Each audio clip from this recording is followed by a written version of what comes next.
Mark and Paulette here, the two travelers in Mexico, coming to you unscripted and unprofessional as always. And today the topics are hat hair? No, not that. Or maybe, we're going to ask some important questions as we always do, like what's for dinner and which one of you farted? Second most important question. The second most important question, yeah. So we are here with Taylor. Hello. And Mike. Hi.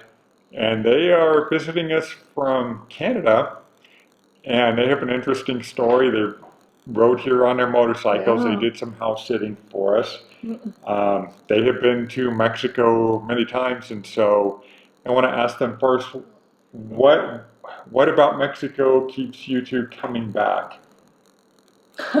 Well, the food brought us here, and I'd say the people keep us coming back. We feel like there's community here that doesn't exist at home. Mm-hmm. And it just feels so good to be here. We are always so sad to leave, and it's what keeps us coming back, I think. And when you guys come here, you come for how long? Months at a time, usually. Okay. So we spend a good chunk of the winter here. Yeah, entire winters. So, they both are navigators on ships in the Great Lakes, and so they work quite a bit of time consecutively, and then they have quite a bit of time off, and so that's what affords them. Yeah, To that take allows extra us time. to stay away from the cold weather as long Yeah. as we possibly So like this can. time you guys were in, where did you go for those 3 months? You were where? Well, for what do you mean? When you were doing the Helping out with the wolf- farming. The woofing thing. Yeah. You So, were where? so now we're on a sabbatical, so we have an extended amount of time off. But Oh, that's right. we spent the first chunk of our time off riding across from Montreal to Saskatchewan, where I'm from, and then we rode down south to Texas, where we stayed on a farm, a goat farm, dairy goat farm, and we exchanged our labor for room and board, which was really excellent. We spent about 2.5 months there before coming down south to Mexico. Now, we didn't get to ask Mike, what draws you here? Same thing Yeah. that Taylor said, or? I think the story of it is interesting in the sense that the first time we got together, we wanted to go on a trip. So we were hesitating, was it going to be Hawaii? Was it going to be Europe? Europe was too cold at that time of year. I even looked at the warmest Greek islands and I was like, no, it's like 19 outside, you can't go in the ocean. And we were going to go to Hawaii, and it was possible because Taylor had to write her, we call it write it up, but it's kind of like passing all the exams to get your officer certificate at that time. But as a kid, I watched PBS, which was a public broadcasting station out of Vermont, and there was a show about Mexican food hosted by Rick Bayless, which is now a very renowned American chef out of Chicago, which specializes solely in Mexican food. And he talked about Oaxaca, and I never knew anything about Oaxaca in my life, like absolutely anything. And he talked about it. And one day we were at home at my mom's home, I think. Yeah. I said, what about we go to Oaxaca? And she's like, where's that? And I said, I'll show you on the map. And I said, look, this is the city. They have a lot of interesting food I've never seen in my life. And then it looks like there's a road that goes to the Pacific Ocean, and we might go on the beach. And that's how the whole thing started. And how long, was that your first trip here? Yeah. And that was like how many years ago? That was 3 years ago. That was 2019 we came here? Yeah, just before the... Yeah, just before the pandemic, yeah. Okay.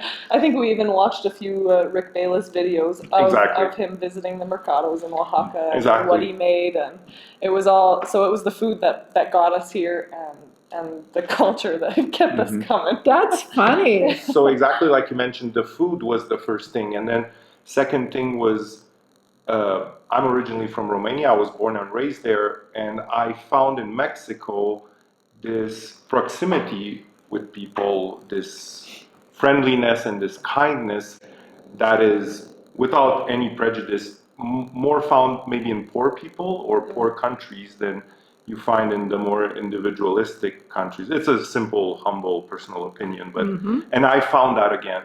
I found that again in Mexico, and those two combinations, plus of course the love for architecture, the love for beautiful aesthetical things, whether it's a shirt, an alebrije, an old theater in Mexico City, and so on and so on. So that's what kept me coming back at least. So now what trip is this? Yeah, how many This times is- have you been here? This is trip number 3. Yeah, this Three? is our third time here. Yeah. Yeah. Yeah. One of the winters we went to Guatemala, which was amazing too. And yeah, this is our third time here. Our first time on our own vehicles, which is a total trip. Even though Yeah. we rented cars and a motorcycle in this country, but nothing quite beats the Yeah. heavy, like the big American style motorcycles are like not even comparable to what's driven here. Mhm. Yeah, and a little mention, it was very impressive to cross the tropics on my own vehicle, which I never thought I would do in my life. I never thought even in my job I would do it. Yeah. But it was Yeah. Because why? It was like a crazy dream. It was always like a crazy dream. Oh, one day when I retire, I'll buy a motorcycle and I'll go far away. But we decided to do it now because Mhm. it's now or never. Yeah, and when they said that they were coming on a motorcycle, I assumed, I don't know why, but I did, I assumed that Taylor would be the passenger, and they pull up in the driveway with two Motorcycles. motorcycles, so I thought, oh, right on, that's very cool. All of our luggage is in both of our passenger Yeah. seats. Yeah, Yeah. yeah, so you can't carry, Can't carry Too a much. person, yeah. Yeah. Yeah, we're loaded to the brim and we made everything fit with a bunch of bungee cords. Yes. So, So how did you manage the topes on your motorcycles? What was that like? you gotta be really careful. Yeah. Go around them when you can. yeah. Yeah. Like all the motorcyclists do, you see them skirting around on the side of the highway. You think you're even gonna go off the highway for a minute. What but- about what about the highway? Did you guys have a lot of, holes that you had to go around and stuff like It that? wasn't bad. No. We No?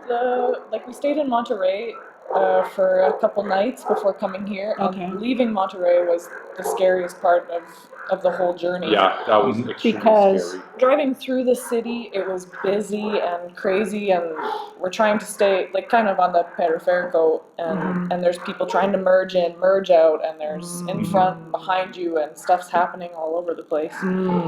So that was a bit hectic. All the while, like these magnificent mountains in the Yeah. back are Yeah, Yeah. mind-blowing. 'cause on mind blowing, and they're distracting you a bit. For- You for- have to keep your eyes on the Yeah. road, but you're trying to like catch little glimpses Yeah. of those glorious mountains. Yeah, For those those- mountains are pretty cool. Yeah. For those who haven't ridden a motorcycle, when you ride in a car, you're kind of like in an aquarium looking outside through the window. But in a motorcycle, you're in the action, so you have the impression you're in the middle of those mountains. You So just take it all in. take it Yeah. all in, and it's Yeah. hard not to look. It's really hard. But the traffic here is very self-regulated. There's Yeah. you do whatever you can for your own good, Yeah. and so You don't see a lot of traffic enforcement here, traffic law enforcement. No. here. Yeah. No, until something bad happens, and then Yeah. So, what cities have you visited here in Mexico? well, the first one was Oaxaca, and then from there we went to Puerto Escondido and kind of visited a few of the towns around that town. Puerto Angel, Mazatlan. Mazunte, not Mazatlan. Sorry, Mazunte, Zipolite. I said Mazatlan because I thought of the first trip you took here, because we actually came to Mexico before we were together each. Yeah, both of us had been here already. I guess you came before to Mazatlan and Puerto Vallarta, No, Cancun. Cancun. Cancun. Yeah, and I had been a lot in Tijuana because half of my family's from San Diego, California, so it's just a matter of crossing the. People cross over just to drink and eat and come back, But together, Buy their liquor. Yeah, buy their Yeah. liquor and go back. Yeah. yeah. But Yeah. together we visited Mexico City, and that's an amazing place to go. There's something for everyone there. Surreal. Always something new to see. Where else? Last time we were here, we went to the Yucatan Peninsula, so we saw Cancun again. Didn't stay there very long. Playa del Playa del Carmen. Carmen, Valladolid, Valladolid to was Merida. to Merida, but Valladolid is a small pueblo mágico in the middle of the Yucatan Peninsula, which is worth seeing. There's another one. It's I'm thinking of saying Ekbalam, but Ekbalam is the The ruins. ruins. Chelem, no. Anyway, there's another Pueblo Mágico that has actual Mayan pyramids right in the middle of the city. People drive horses on the road next to a pyramid that's right there that nobody pays attention to it anymore. Yeah. Wow. Merida, Progreso in Yucatan. You went to Guadalajara? I went to Guadalajara. So Guadalajara, Tlaquepaque, which is a not a neighborhood, a suburb. I which is love Tlaquepaque. Yeah. Tlaquepaque. Yeah. It's like Disneyland.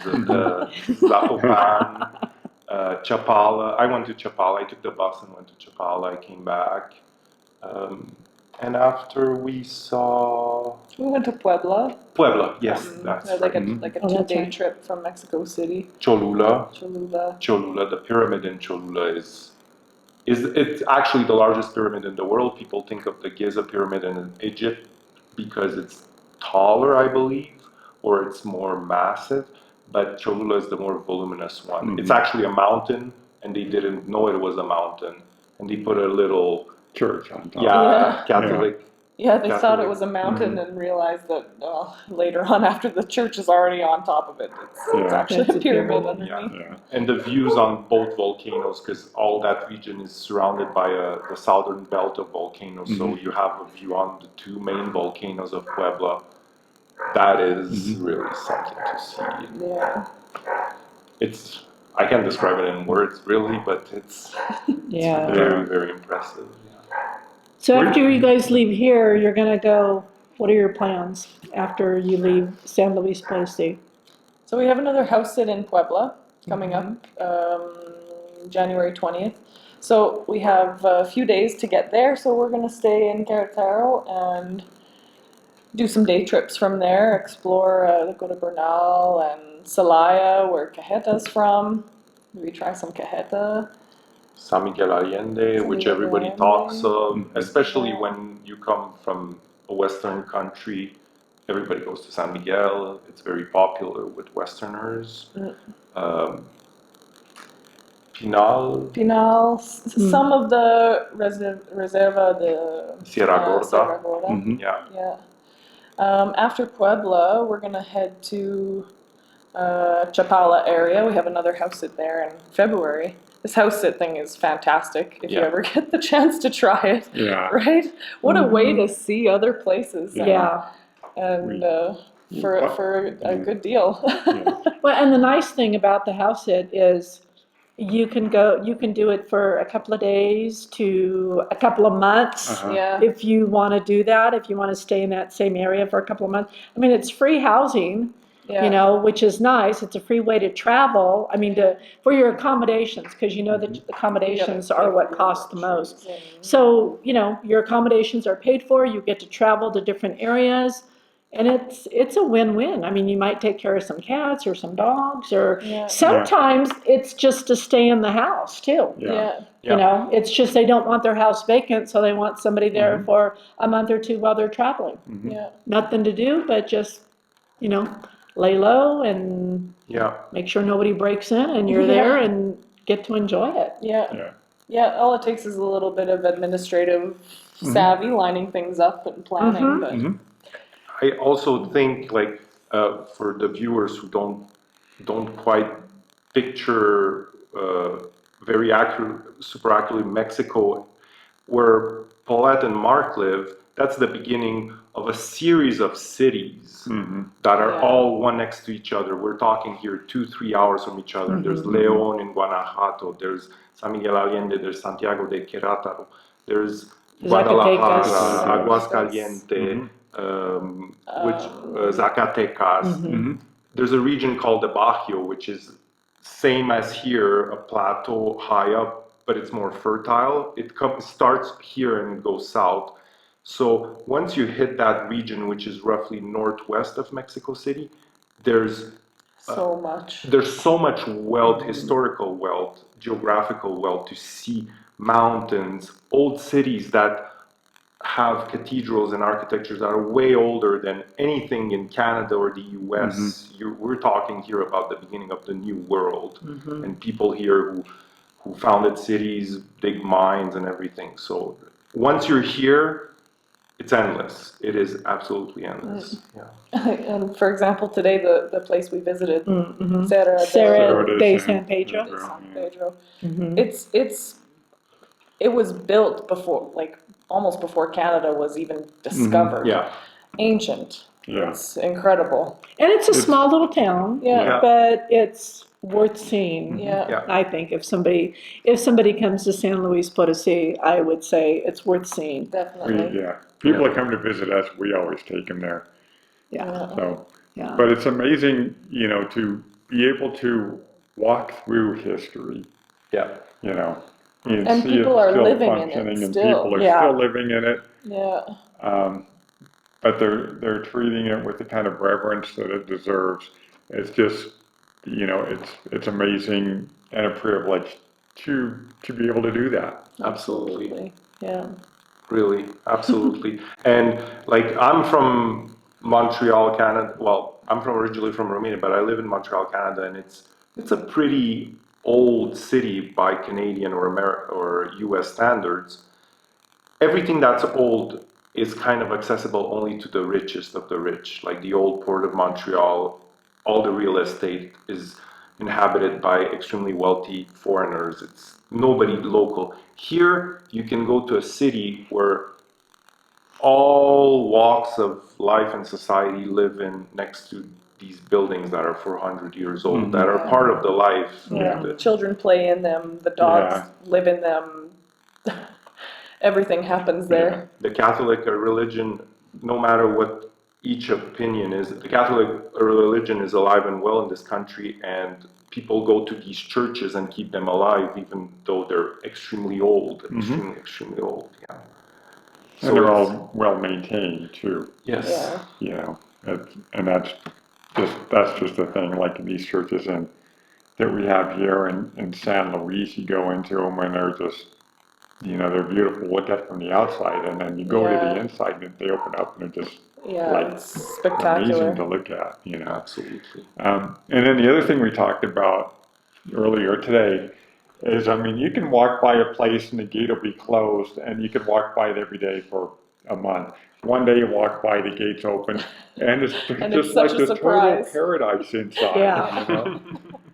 Yeah, that's a thing that I keep coming to Mexico for too. Yeah. Is that nothing is for show, like nothing's for curb appeal. Everything that anyone has, it's of course they're very generous and will share anything. Mhm. Like we all have so many examples of that, but everything that's sacred to you and to your family, it's behind a gate. It's for you and your family alone. It's not Yeah. nobody puts out flower pots and spends hours every day maintaining the view of their place. It's all for your own enjoyment, which I think that's really special. It makes everything inside feel more sacred. Yeah. Yeah, and I think it really goes a long way towards the whole sort of family environment that exists here in Yeah. Mexico. People, taking care of their family, taking care of their children, taking care of their parents, rather than sending them to, an institution somewhere, Yeah. something like that. It's a very family-oriented Yeah. country here. Yeah. But you also see that outside too. You see, like Paulette and I have talked about this many times, you see people, whole families out in parks and plazas at 9, 10, 11 at night, kids still With running their around kids, with having their a good toys. time, parents still talking to, their relatives Their or other parents people. and Yeah. the kids even have great grandparents around at the park with them. It's amazing. It's wonderful. Real community, like community for what it actually means. Sometimes you'll hear that word in the societies we come from, community, but it might be just one simple charitable activity that happens for a day or two, or here it's every single Every day. day. And even if you're a foreigner, if you make a little effort to enjoy and be interested in what they like, what they eat, the language that they speak.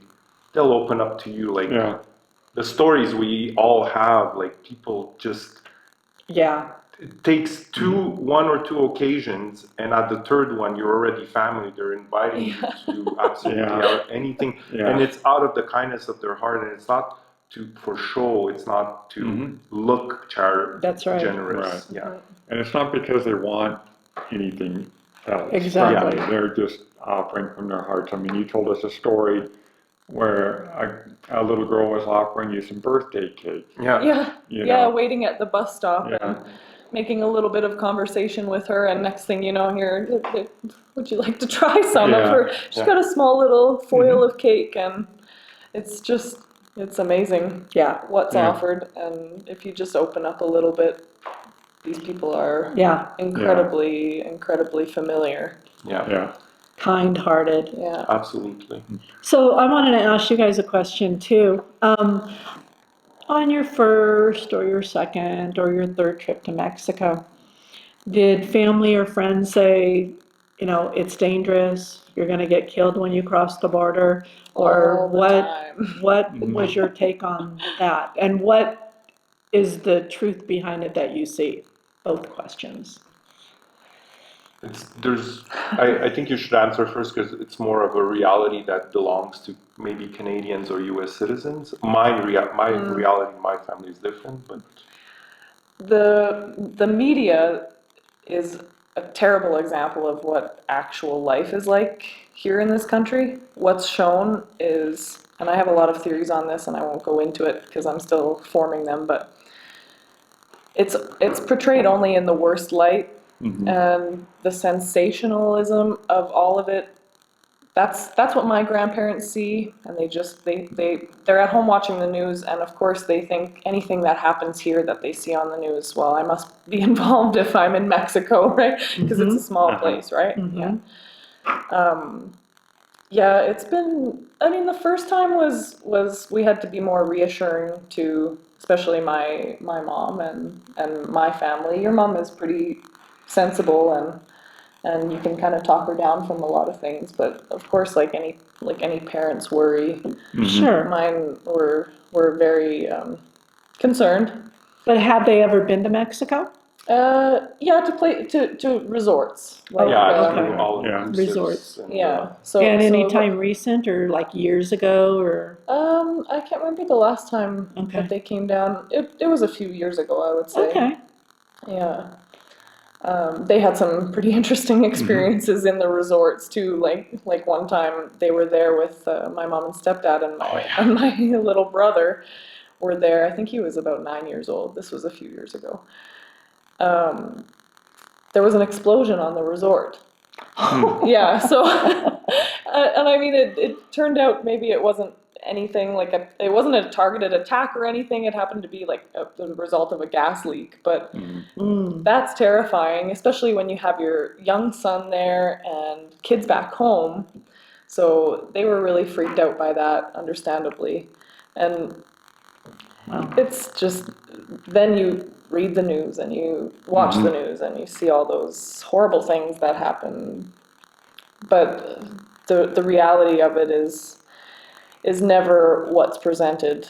Well, on what's the what's screen. your reality? I mean, you've been here 3 times now. What's your whole perspective on it? Like overall, we've been here for almost not quite, but almost a year in continuous past time. year, yeah, continuous. I think very close, or The most dangerous thing that we experienced, or the scariest moment, was taking the metro in Mexico City, and we're in the packed metro car. Oh, it's packed. Packed, oh packed. that's a She's cute not story. over exaggerating. It's like your packed. sardines in there. Yeah. And the door's open, and this is our stop. And Mihai feels a set of hands on his hips. And he's like, oh no, this is it. Like, I could be getting mugged now. But he turned around, and it was just a small Mexican man. Like, here, let's put our hands on the tall white guy. He's gonna block our way Yeah. to get through, to get out of the metro Yeah. car, Oh. because you have to push your way through. And well, you just formed a chain on the Yeah. tall guy. And Yeah. I look back and I realized there were like 6 There were people multiple behind me. people following the following. train. That's You funny. had your own mini conga line going Yeah. just to get off Yeah, of the exactly. train. Yeah. Yeah, and a lot of times people are more surprised to see us than like they don't. They're just surprised. Mhm. In some areas we go, it's not very touristy, and we kind of wander off the beaten path every once in a while, and people just are like, "What are you doing here?" Yeah. they- Are you lost? Yeah, are you Yeah. lost? And they're Yeah. willing to offer you direction to get back to wherever. Yeah, And you said, no, but- I'm but- just looking around. Yeah, Yeah. but nobody's looking at you like, Mhm. "Oh, there's a target target or- there." Yeah. The closest we came to what you could call danger would be little tiny incidents where, for example, a pretty young girl that they never see, and one guy in a metro wagon just gives her a look or a stare. We've been Yeah. one time, I think, in that whole continuous year of having experienced Mexico, maybe one time we had the impression of being followed. Yeah. And it was it lasted maybe 5 minutes, and not even 5 minutes. And I think it was just looking back and having this only guy following you, but you turn on a street where there's other people, and all of a sudden it ends there Yeah. because Yeah. it's people are sensible. It's not because you're in a country that's not a first world country that people are going to come to you with a knife or a machete and slash you in the face. People realize, even if they had criminal intentions, that there's others around. You don't look like a weak target. You don't look like something that they could take advantage of easily. Yeah. Yeah. And speaking to that effect, I think the most uncomfortable we both felt was on the main pedestrian street in Playa del Carmen. Yes. Huge tourist area. There's Yes. bars on either side of the street. Music's bumping. People are consuming large amounts of alcohol and drugs. And it's just, well, if you stood back and looked at the scene unfolding in front of you, it looked like there was just hundreds of very vulnerable people there, and anything could have happened. And they all had money. They're all tourists, and Yeah. so that was the most uncomfortable So I ever felt. it's a there. possibility they could be targets. Yeah. They're intoxicated. Yes. They're, They're getting into trouble. yeah. And to be honest, the average local, the majority of the average locals you see there, they're working.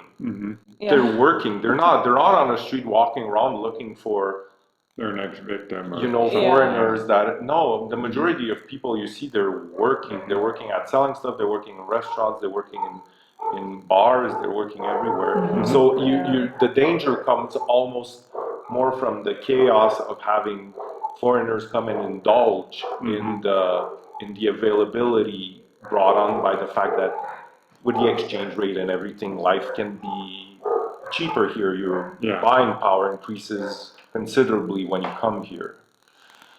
Yeah. That's it.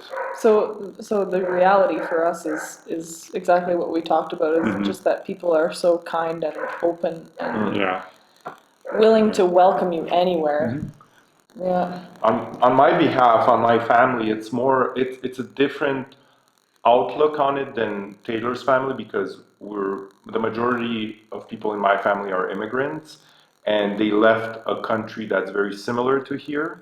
Jokingly, Romania is sometimes called the Mexico of Europe.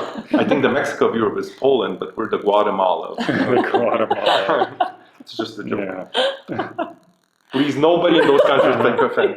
Just a joke. Just a joke. But and my parents, they consider it as, my parents and my family consider it as a sacrifice, having left everything behind and went to a rich country like Canada. So when they hear you going and appreciating a country like that, they think of the poverty, the dirty streets, the stuff they fled, that they aren't capable of either going back to, or they've they see it as they have raised their standards. Therefore, if you go and enjoy something like this outside of a resort, like a normal country, like a normal city, like Paulette and Mark live in, you're kind of lowering yourself back to, you're kind of going backwards to what was done.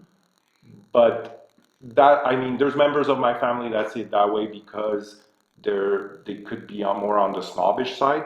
I have clearly explained to my mother something like, listen, there's stuff here that you'll never get where we immigrated to. The quality of food that you can get in a mercado is similar to the type of quality we had in Romania as when you went to the farmer's market, when you went, whether it's milk, eggs, whatever, meat. It's not all just poverty. It's beautiful, beautiful, beautiful nature, landscapes, everything. There's abundance here. Abundance there. Yeah. And beyond even that, when I said, I remember telling my mother, oh, by the way, tonight we're going to a ballet in Mexico City. She's like, a ballet? Yes, a ballet at the large Palacio de Bellas Artes, where there's operas, where there's these elaborate things that sometimes snobbish-minded Europeans would see as great culture that is abundant in Europe, whether it's opera, theater. Well, it exists here too. Yeah. It exists here too. So the minute I instilled that into the closest member of my family, which is my mother, she totally understood why I was coming here, why I was interested in this country, and why we were enjoying it so much. Yeah. Right. So she got it. She got the picture, yeah. Yeah. Very nice. We're still trying to get her here, but Yeah. Yeah, we're trying to make. She goes, I'm not going if there's not a beach. Oh, yeah. There's plenty of beaches. Yeah. yeah. Yeah. So, of the places that you visited Mexico, which were your favorites? I think Oaxaca is still my favorite. Yeah. Oaxaca and the Pacific coast of Oaxaca is Mhm. absolutely incredible. Yeah. Yeah. I don't know what it is about Oaxaca. It's like it's kind of separated from the rest of the country. It's got its own it's got its own flavor, and it's really well preserved. Mm-hmm. There's not a lot of it's picking up now, but there wasn't always a lot of tourism there, so even the beach areas aside from Huatulco, And a lot of Yeah. mole. a lot of mole. Yeah. Insane mole. Uh-huh. Yeah, it's all got its own flavor. What about, And for you, You Mike? I would say the same thing, except Okay. I have a I'm more of a city person, so I have a deep soft spot, sorry. Soft spot. Hot spot, soft Hot spot. spot. Could be Yeah. A little, used interchangeably. a very important soft spot for Mexico City, because I come from the city. I was always a city person. To me, Mexico City satisfies everything in me. When I walk the streets, when I go to Chapultepec Park, when I go to the museums, when I enjoy street food, when even walking at night on large boulevards full of people, full of life, it satisfies me plenty. And then Merida, I think Merida for me has also this thing where maybe because I was born in Europe, the old part of Merida reminds me a lot of an old European city. Yeah, it's very colonial. Very, very. Colonial architecture combined with the Yucatecan culture, which Yes. is also quite different Unique. from Yes. from the rest of Mexico. But overall, I would say like Oaxaca is the main thing. Yeah, Because Oaxaca has everything. yeah. Your That's a hard final question. thoughts on Mexico, and do you have advice for people considering visiting Yeah. / moving to Mexico? It's final thoughts on Mexico. That's a hard one to answer because it's every time we come here we learn a lot, and there's always something new. There is something for absolutely everybody here. There's so much different landscapes, cultures. Every region of every state has its own food. Mm-hmm. I would encourage anyone to come, and the thing that's beautiful is when you let go of North American standards of living, you can relax. You can really relax into this place Right. and enjoy it to the absolute fullest. If you come with high standards, you're going to be disappointed. And to be perfectly clear, we know that Mexico is part of North America. Yeah. What you're really referring Yeah, I'm to is referring to the the United States and States Canada. and possibly Canada. Yeah, yeah, the North America. Yeah. Yeah, but if you come here with an open mind and you're willing to appreciate the simplicities of Mhm. life, this place will not disappoint anywhere Mhm. you come to. Yeah. Mike? I think that Mexico deserves to be looked at outside the generalized view of let's buy a ticket, all inclusive with a flight, go on a beach, get drunk, go back home. Mhm. It Yeah. has to, like most of the people I know, most of the society I live in sees it like that. A place to come and consume. I think if you are willing to humbly come here and look at this country for what it is, for the wealth it has culturally, I mean, it is one of the great nations of the world. Mhm. People think of great nations of the world as France, USA, Italy, Japan, China.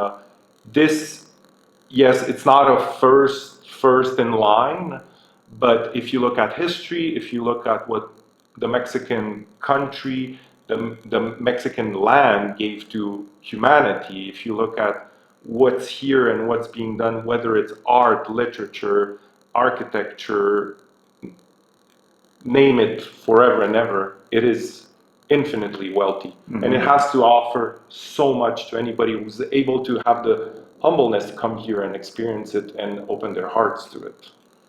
It might be a little embarrassing at times, stumbling through broken Spanish. Yeah. Or not even at all, using hand gestures. Mhm. It's okay. It's all okay. Be humble about it, and these people will Yeah. welcome you with open arms. And a lot of times, you know, the Mexicans realize you're fumbling through it and they'll help you through it. Yeah. And you wind up sort of laughing You- about it in the end, you know. And people are willing to teach you. Yeah. Yeah. Yeah. They'll take time out of their day to help you learn Uh-huh. a new word or a new phrase. Yeah. Yeah. My whole thing is I would say, you know, come to Mexico and embrace it. Embrace the culture, Mhm. embrace the people, embrace the beauty, embrace everything about it. Mhm. Yeah. You It's know? nothing to be looked down at. Mm-hmm. Embrace Not at all. embrace the pace of life here. Yeah. Things are going to be slower, but Have a coffee while you wait. yeah, exactly. Have a coffee while you wait, but just and enjoy it for what it is. Yeah. Don't come here with expectations that you know it's going to be like the U.S. or Canada Yeah. because It's just not. It's not. It's Mexico. It's got its own personality. It's Yeah. got its own charm. It's got its own beauty, Mhm. and you need to be willing and open-minded to take it all in Yeah. Yeah. and truly appreciate Mexico.